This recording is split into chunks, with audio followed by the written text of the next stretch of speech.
Good morning friends. Eczema और dermatitis, लोग इसके बारे में कंफ्यूज हो जाते हैं। कंफ्यूजिंग वर्ड है, लोग इसको एलर्जी समझते हैं। तो मैं आपको डिफरेंशिएट कर देता हूँ कि ये है क्या, एक्जिमा और एलर्जी में क्या डिफरेंस है। एलर्जी एक जनरलाइज्ड वर्ड है, आपकी बॉडी की इनकम्पैटिबिलिटी किसी भी चीज के साथ एलर्जी को पैदा करती है। वो एलर्जी जब बढ़ जाती है तो बॉडी के किसी भी हिस्से में जाके वो डिपॉजिट होके बार बार वहां पर उन्हीं एलर्जेंस का अटैक होता है, तो वो एक्जिमा हो जाता है। उसको एक्जिमा या डर्मेटाइटिस बोलते हैं। बच्चों में कॉमन है, जिसको एटोपिक एक्जिमा बोलते हैं। डायबिटिक पेशेंट्स में एक्जिमा होता है। हाउस होल्ड चीजें जैसे डिटर्जेंट पाउडर है, सोप्स है, इनसे एलर्जी बहुत कॉमन है। उसके बाद वेदर से, सनरेज से, जिसको एक्टिनिक डर्मेटाइटिस कहते हैं। तो अलग अलग कारण है जिससे एक्जिमा हो सकता है, और ये एलर्जी से बिल्कुल डिफरेंट है। होता क्या है, आपकी बॉडी में एलर्जी पैदा हुई किसी कारण से, वो बॉडी की सर्कुलेशन में आई, ब्लड को इफेक्ट किया, ब्लड से आगे धातुएं जो होती हैं, 7 धातुएं होती हैं, उनमें आगे बढ़ती गई और एक्जिमा को पैदा करती गई।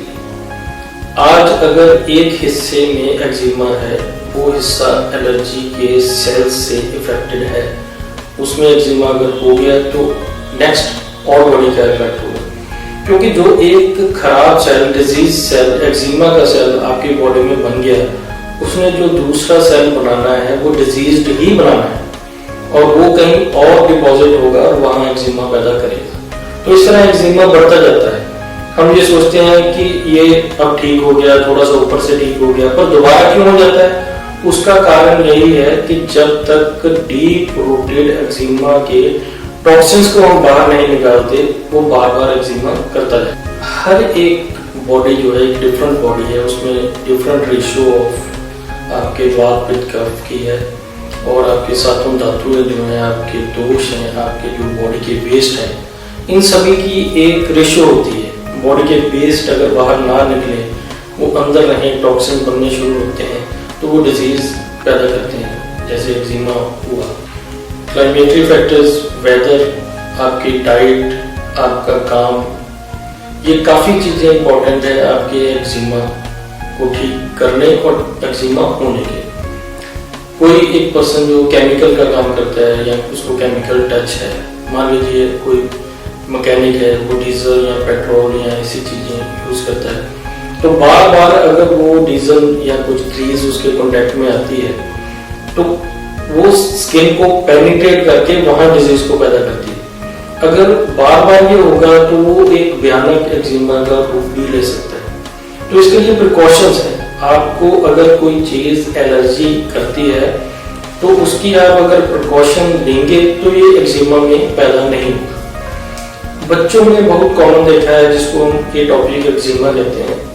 जैसे कंट्रीज हैं जिनमें काफी ठंड पड़ती है, स्नो पड़ती है, या ड्राई रहते हैं उनके एरिया, उनमें क्या होता है, बॉडी में जो स्किन है वो ड्राइनेस के कारण एलर्जेंस को प्रमोट करती है और पूरी स्किन में रैशेज होने शुरू हो जाते हैं। अगर बॉडी की अच्छी तरह से मॉइस्चराइज किया जाए, बॉडी को वॉश प्रॉपर किया जाए और उसकी केयर प्रॉपर की जाए, तो ये एटोपिक एक्जिमा बच्चों में पैदा ही नहीं होगा।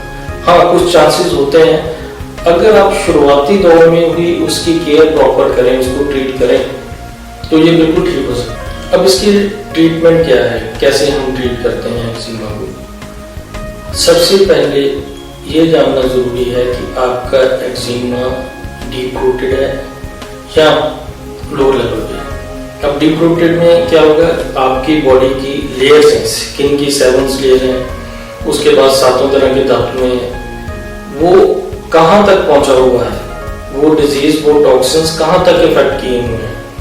अगर आपकी तीसरी धातु में वो है, या थर्ड लेयर में जिसको बोलते हैं, अगर वो टॉक्सिन्स वहां पर है, तो थोड़ा डिफिकल्ट हो जाता है।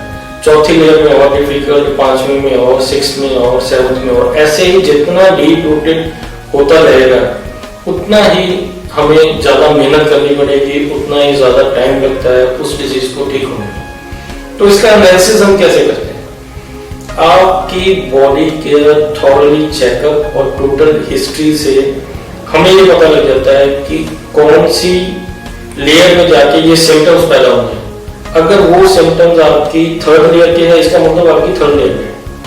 फिफ्थ लेयर में अगर वो सिम्टम्स हमें देखने को मिलते हैं तो फिफ्थ लेयर में। जितना डीप रूटेड होता जाएगा उसके सिम्टम्स बढ़ते जाएंगे और ज्यादा से ज्यादा आपका डिजीज खराब होता जाएगा। इसमें हम एक्सटर्नल और इंटरनल दोनों तरह की मेडिकेशन करते हैं। इंटरनल मेडिकेशन से हम आपकी बॉडी को डिटॉक्स करते हैं, जो बॉडी के टॉक्सिन्स हैं, जो डिजीज कॉजिंग फैक्टर्स हैं, उनको खत्म करने की कोशिश करते हैं कि वो खत्म हो, शरीर से बाहर निकले। और अगर डीप रूटेड आपके टॉक्सिन्स पड़े उनको बाहर निकालते हैं डिटॉक्सिफिकेशन के कारण। जो आपके डीप रूटेड टॉक्सिन्स पड़े हैं उनको डिटॉक्सिफिकेशन से बाहर निकालते हैं। कई केसेस में हमें पंचकर्मा थेरेपिस्ट की हेल्प लेनी पड़ती है। और एक्सटर्नली हम मेडिसिन लगाने वाले cream, lotions, oil according to the disease हम देते हैं, जो एक्सटर्नली स्किन को नरिश करता है, जो सुपरफिशियली आपका डिजीज है उसको खत्म करता है। और इंटरनल फैक्टर्स में जो ब्लड प्योरीफाइड मेडिसिन है, जो एलर्जी और एक्जिमा को खत्म करने वाली मेडिसिन है। ऐसे बहुत से योग हैं जो बॉडी में एक्जिमा और एलर्जी दोनों को खत्म कर सकते हैं।